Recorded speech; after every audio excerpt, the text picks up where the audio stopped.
I'm going to reiterate the possibility of animated masks in this very quick demonstration. I'm bringing in a new bit of footage.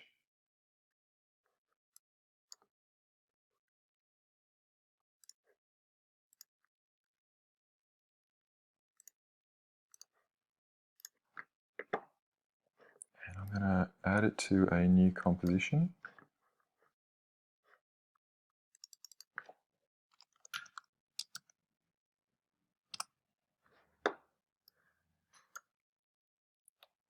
And I'm going to scale this kind of piece of portrait footage to fit my format.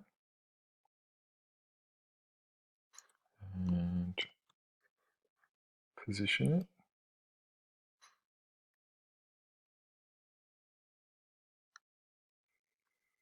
Something like that. Just a quick scroll through.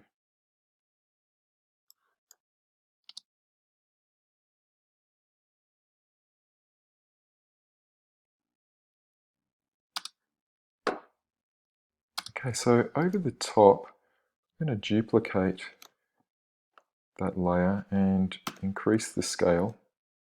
Just give me something, another motif to work with over the top, some contrast. And I'm going to create a rectangle mask over the top, something like that. Just going to reposition it. You can see if I double click on the mask, I'll just deselect it, go back to my mask. If I double click on it, kind of changes the bounding box and gives me this ability to drag any of those corners around. So that's kind of looks cool and surreal, which I quite like, in collage. But I wanted to show you when I move around that layer or that piece of footage, the mask is kind of stuck to that piece of footage.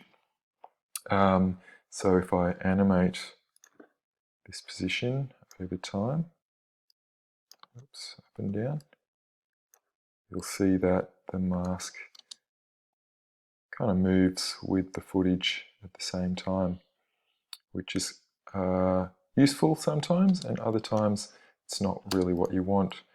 But we can animate separately the mask properties, and if I hit M, I'll bring down my mask path, and I can actually keyframe the path itself. So if I double click on my mask here and take it up to the top,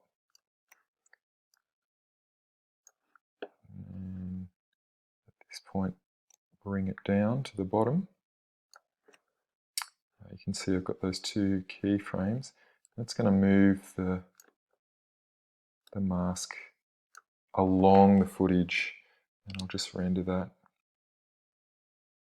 You can see that the mask is moving independently from the footage. It's kind of moving across the footage. That looks pretty cool. But you can only animate it in certain kinds of ways. So we don't have all of the transformation properties that we do have for our layers, like we are unable to rotate that mask. But we can kind of squash it and stretch it.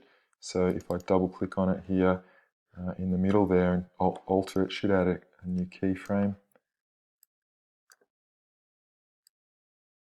So over time, it will now keyframe to that shape, and then morph again into that final kind of shape.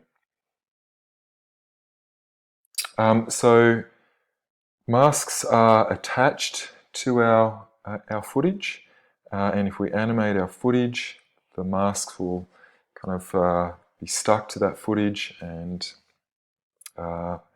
and follow the footage wherever it goes or however it's animated, but we can keyframe the mask path properties to get them working a little bit more independently.